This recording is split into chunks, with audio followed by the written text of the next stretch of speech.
Reggie here, and I want to welcome you to another one of my videos. In this video, we are going to take a look at some blue ocean books, but these blue ocean books are ones that we've actually spotlighted in this series before. Over the last 8 months or so, we have highlighted a ton of different books that have found their way into Key Collector app, but there are still a handful that have continued to go under the radar, yet still have some potential based upon what is happening in the market right now. And we are going to spotlight 3 of those books that we've spoken about before.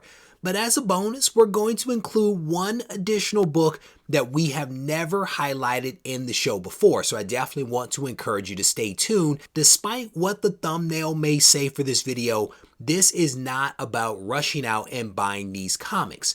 We have done, however, a lot of research to try to identify some books that people are not necessarily paying attention to. And we want to highlight those books in the event that you have them in your collection or can find them in a dollar bin if you happen to be out there hunting. So this is definitely not a go buy these books right now because they're going to skyrocket in value type of video.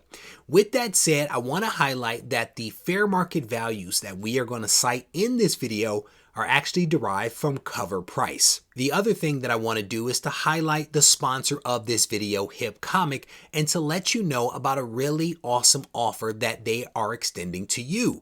If you are a first-time customer, you have an ability to click the link in the description.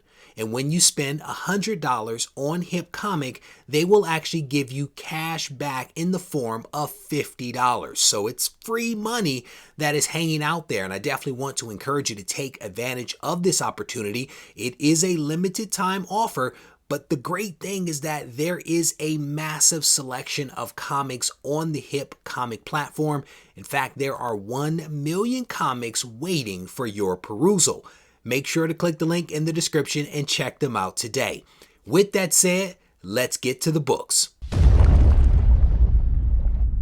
Book number 1 is Marvel Premiere issue number 55, published by Marvel Comics in 1980. This Bronze Age comic features the first solo appearance of Wonder Man, and we again have spoken about this in the past, but industry insiders like Mikey Sutton have also recently cited that Marvel Studios is planning to introduce the West Coast Avengers in the form of a movie or streaming series. And so trying to focus on Wonder Man is almost like a no-brainer because he is a quintessential member of the team.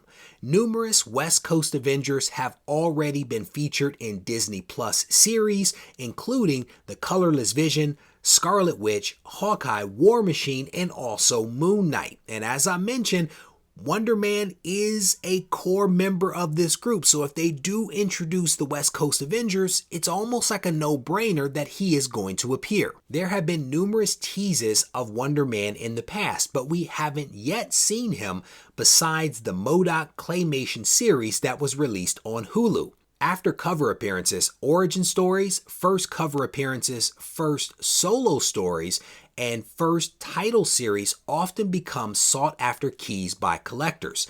Should Wonder Man show up in the MCU, Marvel Premiere 55 is a top candidate to look at. The raw sales average for this first solo comic are only $3.99, with a 9.8 graded FMV of only $200. Book number 2 technically isn't a book. It is actually a magazine, specifically Comics Collector Magazine issue number 8 from the summer of 1985, published by DC Comics. This 35-year-old magazine features an advanced preview of Frank Miller's comic masterpiece, The Dark Knight Returns. This comic magazine features the first preview appearance of Carrie Kelly as Robin, and preview first appearances are gaining some popularity from collectors in recent years.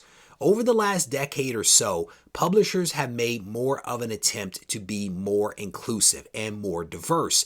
It is without a doubt that Frank Miller was ahead of his time, having introduced a female Robin decades before this became common practice. With the success of Matt Reeves' The Batman, a spin-off series, Gotham Knights, based upon the popular video game, has been announced for the CW. I know what you're thinking. Don't speculate on CW shows because this has not worked out in the past. But with that said, this is an interesting character and we're not talking about a whole lot of money. How under the radar is this preview first appearance? As a magazine, it is not featured in Key Collector, Go Collect, or Cover Price.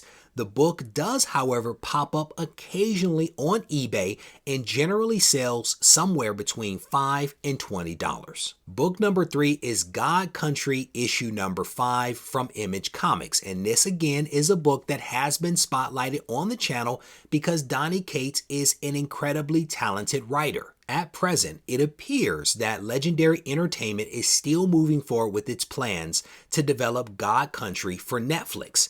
As collectors and speculators currently focus on the various covers and prints of issue number 1, there are opportunities to pick up other books that are being left behind, and that brings us to issue number 5. But why issue number 5? This book features the first full appearance of the big bad god of the series, Adam. It also somewhat tells the origin of Valofax, the all-important giant powerful sword at the heart of this series. Considering the importance of Adam and also of Valofax, expect issue number 5 to increase in demand as we get any type of new updates regarding this project. Also, we believe that cover B may feature the first cover appearance of Adam, so that copy may garner some additional interest down the line. Cover Price lists the current raw FMV for this issue at $7.66 with no graded sales at this time. If you haven't already subscribed to the channel, I want to personally invite you to do so now. Just go ahead and tap the button and turn on notifications, and that way you won't miss out on any of the content that comes out from the channel. And no, I am not going to leave you hanging. I am going to deliver against my promise of a bonus book, and that bonus book is Black Orchid issue number 1, published by DC Comics in 1988. Black Orchid number 1 features the first American comic book work for writer Neil Gaiman. This miniseries, which features an updated look at DC's Black Orchid character, was painted by the award-winning illustrator David McKean, a brilliant artist and Gaiman collaborator that was behind the classic Sandman covers. This book is also McKean's first U.S. comic book work. As Neil Gaiman's catalog continues to be adapted to film and streaming platforms, looking at other comic book works for future adaptation isn't a bad bet, particularly if the Netflix Sandman series is a hit. Regardless of that show's success, owning the first American comic book work of not just one, but 2 celebrated artists cannot be a bad addition to your comic collection. The current raw sales average for this book sits around $8.60. But to be honest, you can probably find this book in a dollar bin if you look at your local LCSs. I will also highlight for you that the 9.8 CGC actually sells for about $87. As we wrap up here, I want to again thank the sponsor of this video, Hip Comic, for putting me in a position to be able to release this content. I also want to thank Doug Bratton for doing all of the research. If you need to reach out to me, feel free to do so on Instagram at Regie Collects. Take care.